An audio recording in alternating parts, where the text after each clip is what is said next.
देवर ने उठाया भाभी पर हाथ। फिर क्या हुआ परिणाम जानने के लिए सुने पूरी कहानी बड़े घर की बेटी, जिसे लिखा है कथाकार मुंशी प्रेमचंद्र जी ने।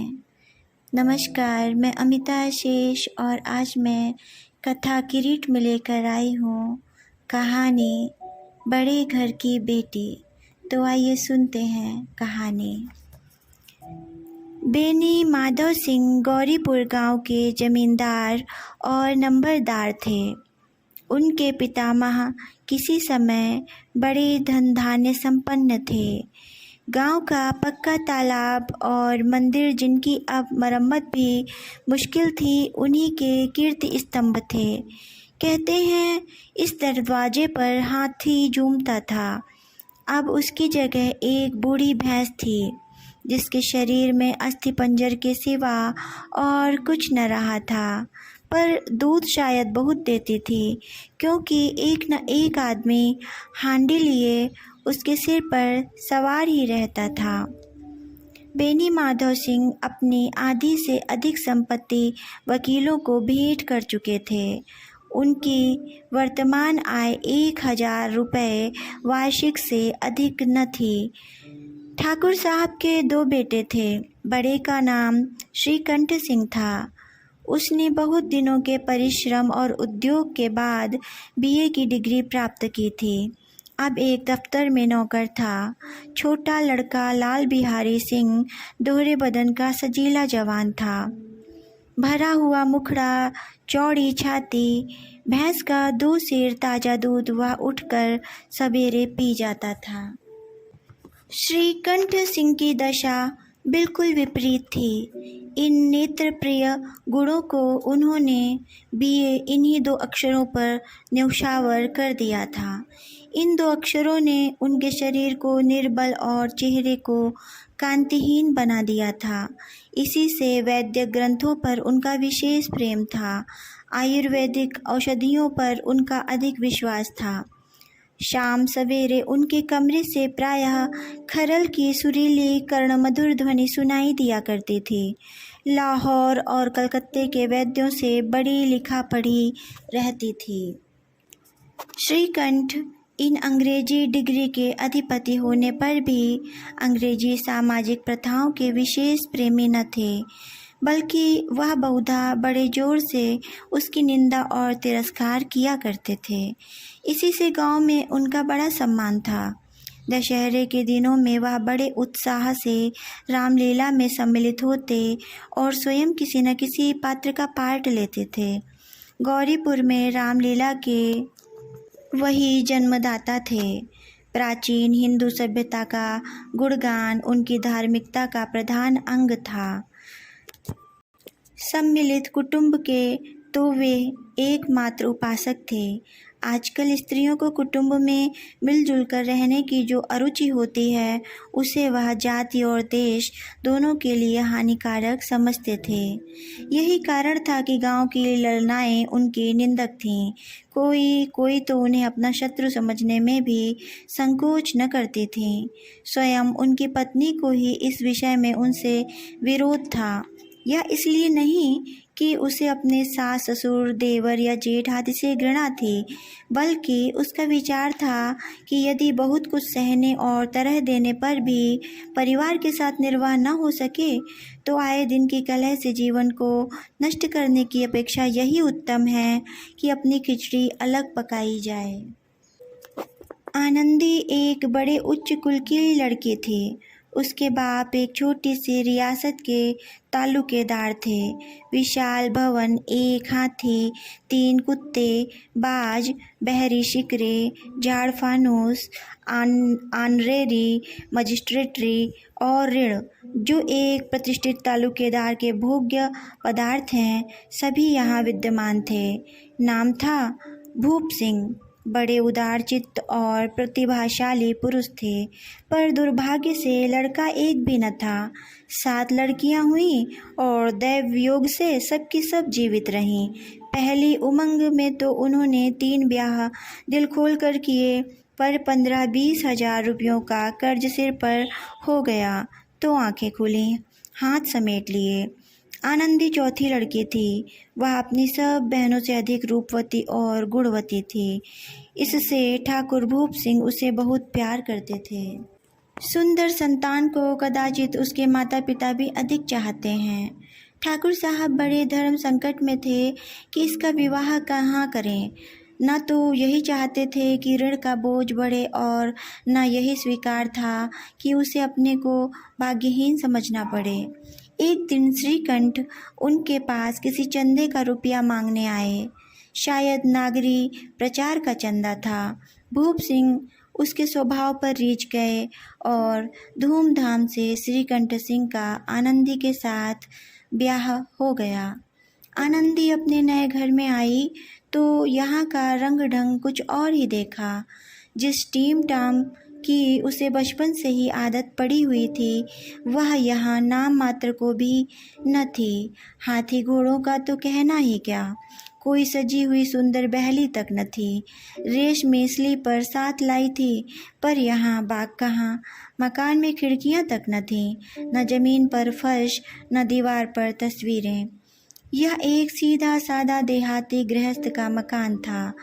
किंतु आनंदी ने थोड़े ही दिनों में अपने को इस नई अवस्था में ऐसा अनुकूल बना लिया मानो उसने विलास के सामान कभी देखे ही न थे।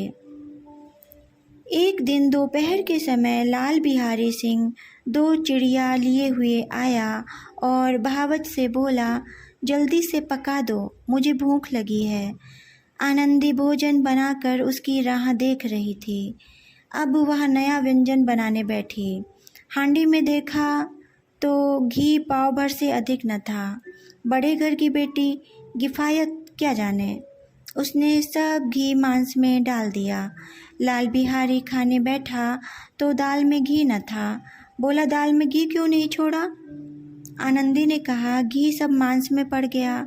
लाल बिहारी जोर से बोला, अभी परसों घी आया है, इतना जल्दी कैसे उठ गया? आनंदी ने उत्तर दिया, आज तो कुल पाव भर रहा होगा, वह सब मैंने मांस में डाल दिया। जिस तरह सूखी लकड़ी जल्दी से जल उठती है, उसी तरह क्षुधा से बावला मनुष्य जरा जरा सी बात पर तिनक जाता है। लाल बिहारी को बहावच की यह ढिठाई बहुत बुरी मालूम हुई। तिनक कर बोला, मैके में तो चाहे घी की नदी बहती हो। स्त्रियां गालियां सह लेती हैं, मार भी सह लेती हैं, पर मैके की निंदा उनसे नहीं सही जाती। आनंदी मुँह फेर कर बोली, हाथी मरा भी तो भी 9 लाख का। वहाँ इतना घी नित्य नाई का हार खा जाते हैं। लाल बिहारी जल गया, थाली उठाकर पटक दी और बोला, जी चाहता है जीभ पकड़कर खींच लूं। आनंदी को भी क्रोध आ गया, मुंह लाल हो गया। बोली, वह होते तो आज इसका मजा चखाते। अब अपड़ उजड़ ठाकुर से न रहा गया। उसकी स्त्री एक साधारण जमींदार की बेटी थी। जब जी चाहता था उस पर हाथ साफ कर लिया करता था। खड़ाऊ उठाकर आनंदी की ओर जोर से फेंकी और बोला, जिसके गुमान पर भूली हुई हो ना, उसे भी देखूंगा और तुम्हें भी। आनंदी ने हाथ से खड़ाऊ रोकी, सिर बच गया, पर उंगली में बड़ी चोट आई। क्रोध के मारे हवा में हिलते पत्ते की भांति कांपती हुई अपने कमरे में आकर खड़ी हो गई। स्त्री का बल और साहस, मान और मर्यादा पति तक है। उसे अपने पति के ही बल और पुरुषत्व का घमंड होता है। आनंदी खून का घूंट पीकर रह गई। श्रीकंठ सिंह शनिवार को घर आया करते थे। बृहस्पति को यह घटना हुई थी। 2 दिन तक आनंदी को भवन में रही, न कुछ खाया न पिया, उनकी बाट देखती रही।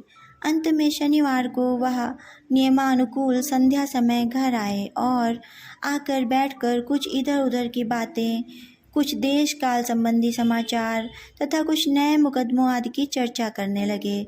यह वार्तालाप 10 बजे रात तक होता रहा। गांव के भद्र पुरुषों को इन बातों में ऐसा आनंद मिलता था कि खाने पीने की भी सुधि न रहती थी। श्रीकंठ को पिंड छुड़ाना मुश्किल हो जाता था। ये 2-3 घंटे आनंदी ने बड़े कष्ट से काटे।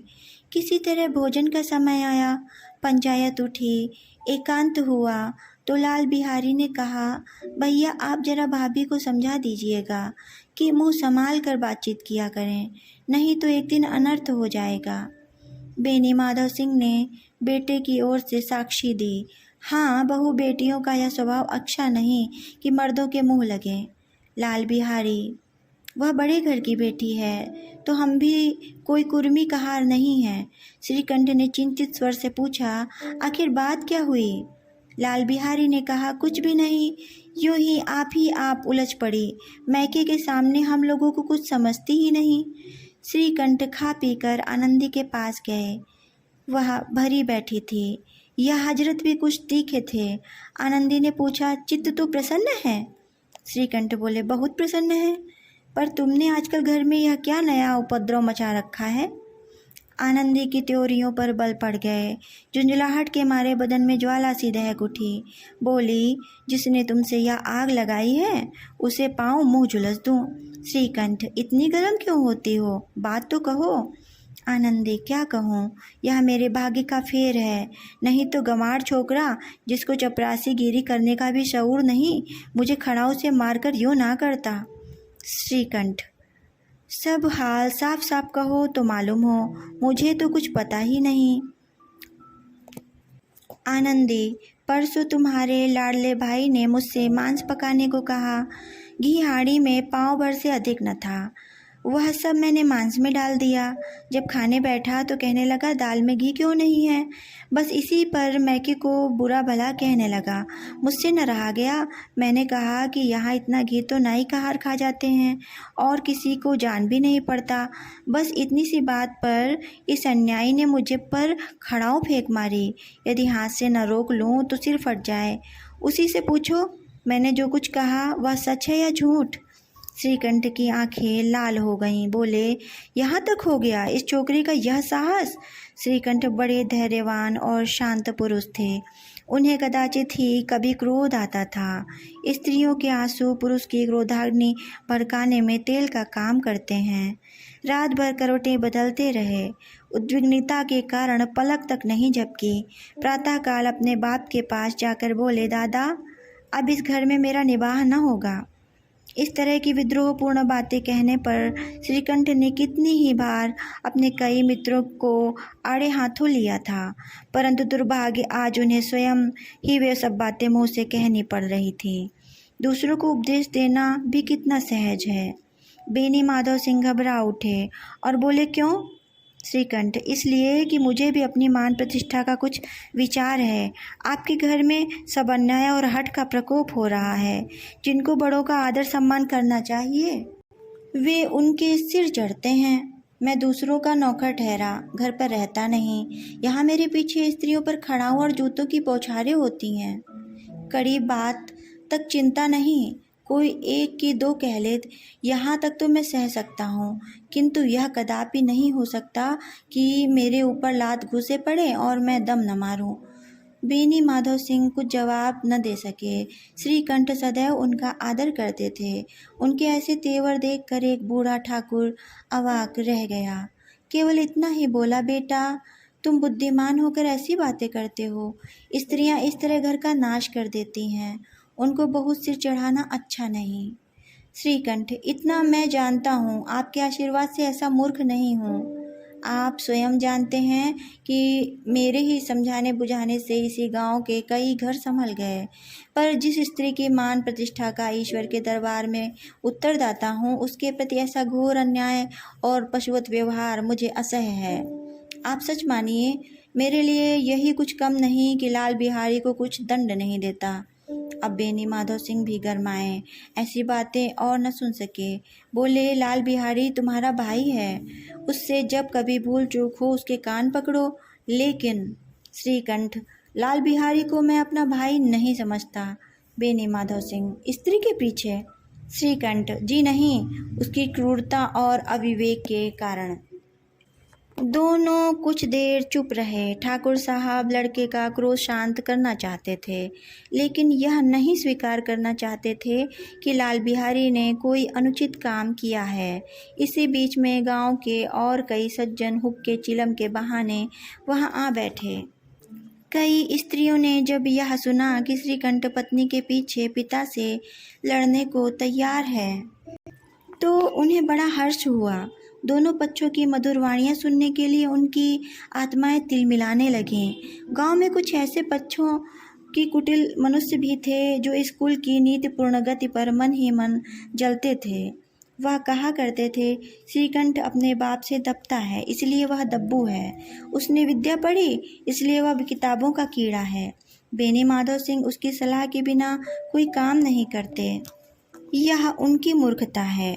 इन महानुभावों की शुभकामनाएं आज पूरी होती दिखाई दें। कोई हुक्का पानी के बहाने और कोई लगान की रसीद दिखाने आकर बैठ गया। बेनी माधव सिंह पुराने आदमी थे, इन भावों को ताड़ गए। उन्होंने निश्चय किया, चाहे कुछ क्यों न हो, इन द्रोहियों को ताली बजाने का अवसर न दूंगा। तुरंत कोमल शब्दों में बोले, बेटा मैं तुम्हें बाहर नहीं जाने दूंगा। तुम्हारा जो चीज़ चाहे करो, अब तो लड़के से अपराध हो गया। इलाहाबाद का अनुभव रहित झल्लाया हुआ ग्रेजुएट इस बात को न समझ सका। उसे डिबेटिंग क्लब में अपनी बात पर अड़ने की आदत थी। इन हथकंडों की उसे क्या खबर। बाप ने जिस मतलब से बात पलटी थी वह उसकी समझ में न आया। बोला, लाल बिहारी के साथ अब इस घर में मैं नहीं रह सकता। बेनी माधव, बेटा बुद्धिमान लोग मूर्खों की बात पर ध्यान नहीं देते। वह बेसमझ लड़का है, उससे जो कुछ भूल हुई उसे तुम बड़े होकर क्षमा करो। श्रीकंठ, उसकी इस दुष्टता को मैं कदापि नहीं सह सकता। या तो वही घर में रहेगा या मैं ही। आपको यदि वह अधिक प्यारा है तो मुझे विदा करिए, मैं अपना भार आप संभाल लूँगा। यदि मुझे रखना चाहते हैं तो उससे कहिए जहाँ चाहे चला जाए, बस यह मेरा अंतिम निश्चय है। लाल बिहारी सिंह दरवाजे की चौखट पर चुपचाप खड़ा बड़े भाई की बातें सुन रहा था। वह उनका बहुत आदर करता था। उसे कभी इतना साहस न हुआ था कि श्रीकंठ के सामने चारपाई पर बैठ जाए या हुक्का पी ले अथवा पान खा ले। बाप का भी वह इतना मान न करता था। श्रीकंठ का भी उस पर हार्दिक स्नेह था। अपने होश में उन्होंने कभी उसे घुड़का तक न था। जब वह इलाहाबाद से आते तो उसके लिए कोई न कोई वस्तु अवश्य लाते। मुकद्दर की जोड़ी उन्होंने ही बनवा दी थी। पिछले साल जब उसने अपने से ड्योढ़े जवान को नागपंचमी के दिन दंगल में पछाड़ दिया तो उन्होंने पुलकित होकर अखाड़े में ही जाकर उसे गले से लगा लिया था। 5 रुपए के पैसे लुटाए थे। ऐसे भाई के मुंह से आज ऐसी हृदय विदारक बात सुनकर लाल बिहारी को बड़ी ग्लानि हुई। वह फूट फूट कर रोने लगा। इसमें संदेह नहीं कि अपने किए पर पछता रहा था। भाई के आने से एक दिन पहले से उसकी छाती धड़कती थी कि देखूं भैया क्या कहते हैं, मैं उनके सामने कैसे जाऊंगा, उनसे कैसे बोलूँगा, मेरी आँखें उनके सामने कैसे उठेंगी। उसने समझा था कि भैया मुझे बुलाकर समझा देंगे। इस आशा के विपरीत आज उसने उन्हें निर्दयता की मूर्ति बने हुए पाया। वह मूर्ख था, परंतु उसका मन कहता था कि भैया मेरे साथ अन्याय कर रहे हैं। यदि श्रीकंठ उसे अकेले में बुलाकर 2-4 बातें कह देते, इतना ही नहीं 2-4 तमाचे भी लगा देते तो कदाचित उसे इतना दुख न होता। पर भाई का यह कहना कि अब मैं इसकी सूरत नहीं देखना चाहता, लाल बिहारी से सहा न गया। वह रोता हुआ घर आया। कोठरी में जाकर कपड़े पहने, आंखें पोंछी जिससे कोई यह न समझे कि रोता था। तब आनंदी के द्वार पर आकर बोला, भाभी भैया ने निश्चित किया है कि वह मेरे साथ अब इस घर में नहीं रहेंगे। अब वह मेरा मुंह नहीं देखना चाहते, इसलिए अब मैं जाता हूँ।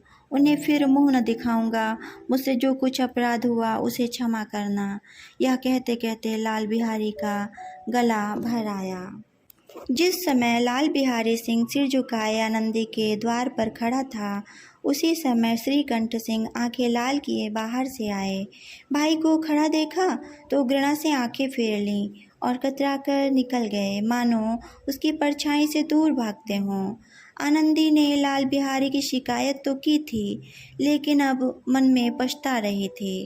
वह स्वभाव से ही दयावती थी, उसे इसका तनिक भी ध्यान न था कि बात इतनी बढ़ जाएगी। वह मन में अपने पति पर झुंझला रही थी, यह इतने गर्म क्यों होते हैं। उस पर यह भय भी लगा हुआ था कि कहीं मुझसे इलाहाबाद चलने को कहें तो मैं क्या करूँगी। इस बीच में जब उसने लाल बिहारी को दरवाजे पर खड़े यह कहते सुना कि अब मैं जाता हूँ, मुझसे जो कुछ अपराध हुआ क्षमा करना, तो उसका रहा सहा क्रोध भी पानी हो गया। वह रोने लगी। मन का मैल धोने के लिए नयन जल से उपयुक्त और कोई वस्तु नहीं है। श्रीकंठ को देखकर आनंदी ने कहा, लाला बाहर खड़े बहुत रो रहे हैं। श्रीकंठ, तो मैं क्या करूं? आनंदी, भीतर बुला लो, मेरी जीभ में आग लगे। मैंने कहाँ से यह झगड़ा उठाया? श्रीकंठ, मैं न बुलाऊंगा। आनंदी, पछताओगे, उन्हें बहुत ग्लानि हो रही है, ऐसा न हो कहीं चल दें। श्रीकंठ न उठे। इतने में लाल बिहारी ने फिर कहा, भाभी, भैया से मेरा प्रणाम कह दो। वह मेरा मुंह नहीं देखना चाहते, इसलिए मैं भी अपना मुंह उन्हें न दिखाऊंगा। लाल बिहारी इतना कहकर लौट पड़ा और शीघ्रता से दरवाजे की ओर बढ़ा। अंत में आनंदी कमरे से निकली और हाथ पकड़ लिया। लाल बिहारी ने पीछे फिरकर देखा और आंखों में आंसू भरे बोला, मुझे जाने दो। आनंदी, कहाँ जाते हो? लाल बिहारी, जहाँ कोई मेरा मुंह न देखे। आनंदी, मैं न जाने दूंगी। लाल बिहारी, मैं तुम लोगों के साथ रहने योग्य नहीं हूँ। आनंदी, तुम्हें मेरी सौगंध, अब एक पग भी आगे न बढ़ाना। लाल बिहारी, जब तक मुझे यह मालूम न हो जाए कि भैया का मन मेरी तरफ से साफ हो गया है, तब तक मैं इस घर में कदापि न रहूँगा। आनंदी, मैं ईश्वर को साक्षी देकर कहती हूँ कि तुम्हारी ओर से मेरे मन में तनिक भी मैल नहीं है। अब श्रीकंठ का हृदय भी पिघला। उन्होंने बाहर आकर लाल बिहारी को गले लगा लिया। दोनों भाई खूब फूट फूट कर रोए। लाल बिहारी ने सिसकते हुए कहा, भैया, अब कभी मत कहना कि तुम्हारा मुंह न देखूंगा। इसके सिवा आप चाहे जो दंड देंगे मैं सहर्ष स्वीकार करूंगा। श्रीकंठ ने कांपते हुए स्वर में कहा, लल्लू, इन बातों को बिल्कुल भूल जाओ। ईश्वर चाहेगा तो फिर ऐसा अवसर न आएगा। बेनी माधव सिंह बाहर से आ रहे थे। दोनों भाइयों को गले मिलते देखकर आनंद से पुलकित हो उठे। बोल उठे, बड़े घर की बेटियां ऐसी ही होती हैं, बिगड़ता हुआ काम बना लेती हैं। गांव में जिसने वृत्तांत सुना उसी ने इन शब्दों में आनंदी की उदारता को सराहा। बड़े घर की बेटियां ऐसी ही होती हैं। कहानी समाप्त। धन्यवाद। नमस्कार, मैं अमिता आशीष और आप सुन रहे थे कहानी बड़े घर की बेटी, जिसे लिखा था कथा सम्राट मुंशी प्रेमचंद्र जी ने। आपको यह कहानी कैसी लगी कमेंट के माध्यम से अवश्य बताइएगा और लाइक और सब्सक्राइब भी करिएगा। धन्यवाद।